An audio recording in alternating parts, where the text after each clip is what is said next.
You're watching the Hampton Classic Horse Show on VVH-TV, Hampton's television. On behalf of the Hampton Classic Horse Show and our wonderful partners, SOVARO, Longines, and American Express, it is very exciting to have everybody here to one of the great moments we have all year when we honor the winner and top finishers in our featured event, the $300,000 Hampton Classic Grand Prix presented by SOVARO. In just a moment, we'll take questions. Please raise your hand and Michelle will bring you the microphone. But first, it is my privilege to be able to introduce to you these four fabulous riders who put on a great show all week and here today. At my far right, this is the 5th year that we have honored our leading open jumper rider for the overall Hampton Classic with the Longines Rider Challenge, and winning it for the 4th time in those 5 years, Richie Maloney of Ireland. Next to Richie, today's 3rd place finisher, but the winner of this Grand Prix for a record 6 times in his career, the reigning World Cup champion from the United States, McLean Ward. To my immediate right, today's reserve champion from the United States, Brian Gattal.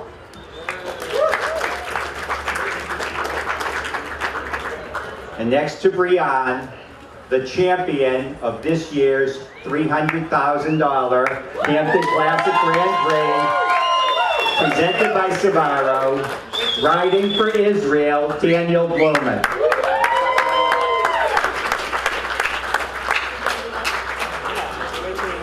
So Daniel, we're going to make you work just a little bit more, but this is the fun part. You've had an amazing week, 3 wins in 3 FEI classes that you rode, and of course the big one here today.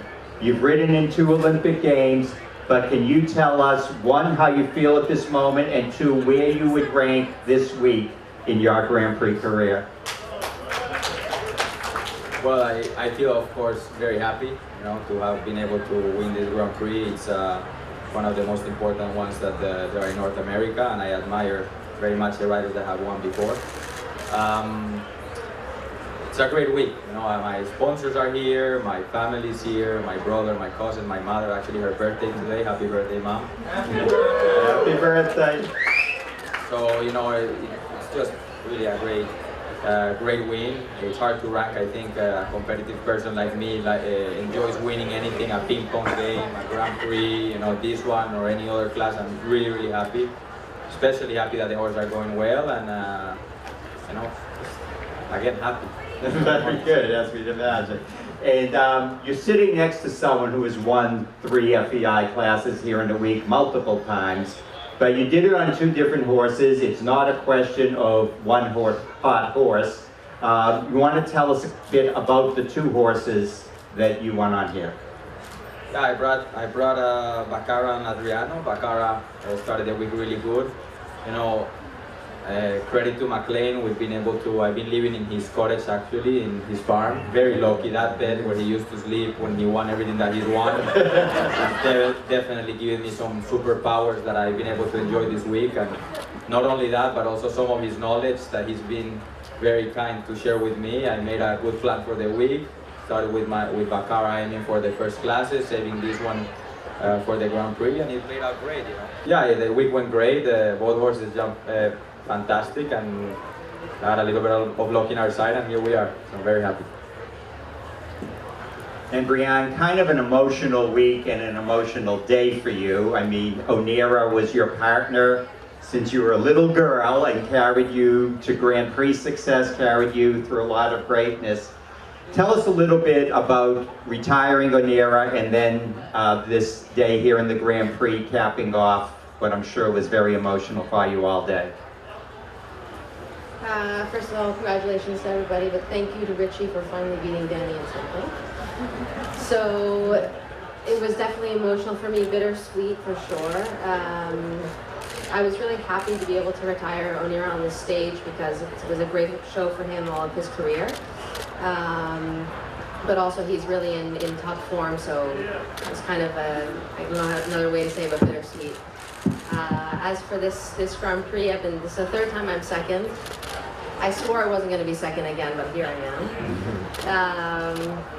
My horse was off for almost 2 years, and it's his first major Grand Prix back, so I'm thrilled with the result. And as usual, I just love coming to the show, and it really kind of puts an ending to our summer in a very important way.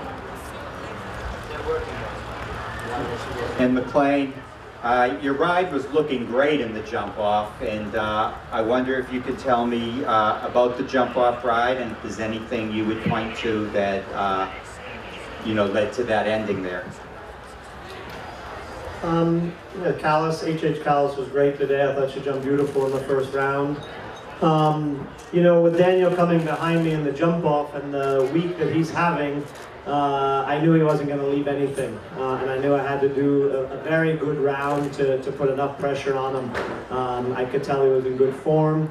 If I were to do it again, I would have done one more stride to the second to last. It was a little bit at the end of that mare's stride, and that's not the best way to be for her.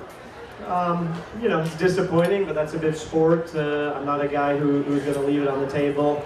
I needed to try to put his back against the wall, and it blew up a little bit on me today, but a lot of days it works out as well, and he's a great rider, great competitor, working very hard, producing this horse. Actually, I tried to buy the horse last year, and he didn't let me. So on a lot of fronts, I'm proud for Daniel, and we'll go home as we always do and figure out how we can do it a little better, and come back and fight again next week. And of course, no one has had more success at the Hampton Classic than you. You have dominated over the years. But in the last 5 years, it's been Richie Maloney who's been dominating. And, winning that Longines Rider Challenge shows consistency throughout the week. And Richie, if you could tell us a bit, is there any secret to why you've been able to be so dominant here? Not just these last few years, but really for 5 years now. I suppose we have a nice group of horses. There's 7 horses here this week. I think just one class we missed. Just Friday was the only day we didn't get placed in the class. So we've been consistent all week without any big wins, but they've all been turning very good. And do you know how many Longines watches you've won now? I'm not really sure. 5, I think. Well, thanks to Longines, not only our winner, Daniel, and Richie, winner of the Longines Rider Challenge, but all 4 of these riders have received a Longines watch, and we thank Longines, a wonderful sponsor, not only of the Hampton Classic, but of equestrian sport worldwide.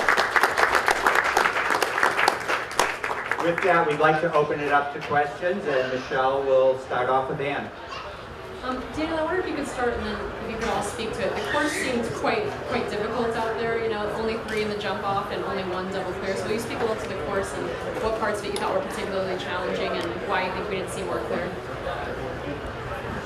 No, I'm sorry. No, I think Alan Way did a fantastic job all week. When I walked the course, I honestly thought there were going to be a little bit more clear rounds. I thought it was nicely built, careful enough, big enough. I don't think there was any place that the horses were really going to struggle. It played out the perfect way, only 3 in the jump off, which is beautiful when you get to go the second time around knowing you already have a nice piece of the pie. And maybe McLean, that looks into more detail the whole thing, would be able to give you the answers as what were the most difficult parts of the course. I just really tried all week long to keep positive, and like I said before, the tricks of McLean, I took like 4 or 5 walks around the whole show before the class and tried to keep relaxed and do the whole thing, and I put McLean back in.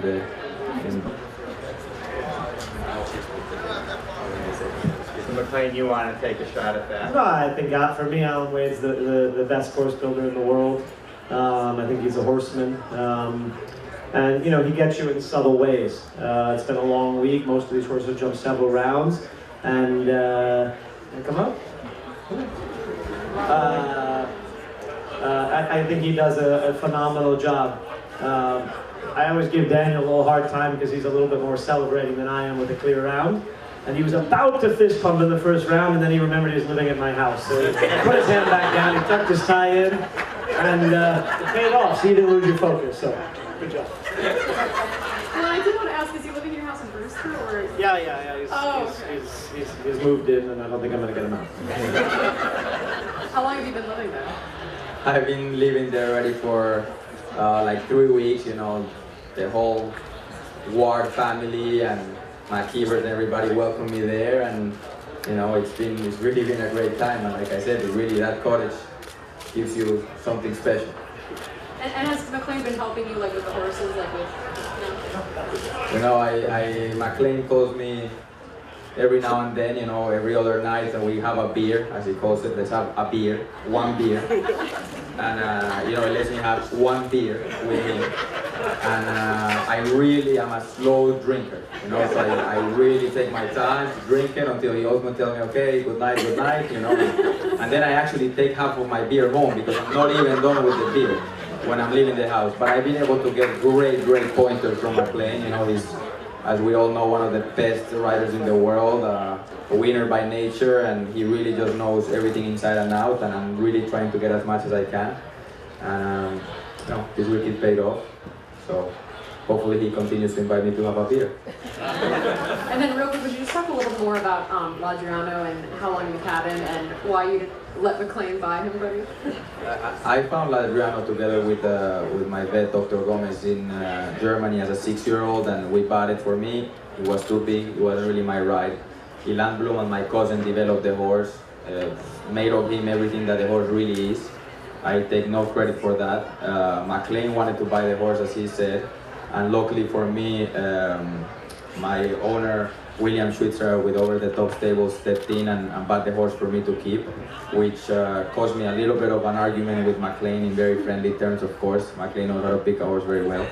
But anyhow, the horse ended up now with me, and I'm just really trying to continue doing what my cousin Ilan is doing. He had already won a couple of Grand Prix, and you know, he's just a fantastic horse. He's scopy, he's careful, he's fast, he's smart, he's everything you want on a horse, and I have very high hopes for him. And what do you call him in the barn? Ladriano. No. Actually, Big L. That's how. Big L, yeah, because it's very cool. Next, Carly. Brianne, I was hoping you could tell us a bit about why your horse is off for 2 years and his journey back. He's 16 this year, and he has very flat feet. If you ever have a chance to look at them, you might be a little bit afraid. And he started developing a little bit of arthritis in his fetlocks, and before he developed an injury, we pulled him back, and we sent him to do some like very long homeopathic treatments in Europe. And it was actually Philippe Lejeune who's been rehabbing him, if you will, for this time. And we're super fortunate to have his program. He just does an amazing job. And he was taking him in the ocean twice a week, and very homeopathic. So yeah, he's been doing that, and then we just got him back. Actually, it's our second show in 2 years. So. Anybody else? Well, in just a few moments, Jack. No, you're just stretching. Why did the Jaguar fence and Hold the on, next Jack. one, 12, you know, the oxer, the blue and white oxer, why did that bother everybody? There were 10 faults at the fence. There were 10 as well at number 12, you know, which was right after it. Why was that? I think, you know, Alan Wade, I don't think he makes very many mistakes. So there was a reason the jump was put there. And when we looked at it in the course walk, the field has a little bit of a grade uphill. And the jump before, that Jaguar gate, you really have to be very careful. And the 6 strides of that line drew you in a little bit to that front rail. So I think we thought it was a decent, you know, distance. And then once we got there, it was a bit short of a stride. And up the hill, the front rail caught a lot of people. In just a few moments, we will pose for some pictures in front of our backdrop with each of our 4 riders holding the new Longines watch that they received today. But on behalf of the Hampton Classic and SOVARO, Longines, and American Express, I want to congratulate Richie, McLean, Brian, and Daniel, the champion of this year's Hampton Classic Grand Prix presented by SOVARO. Thank you.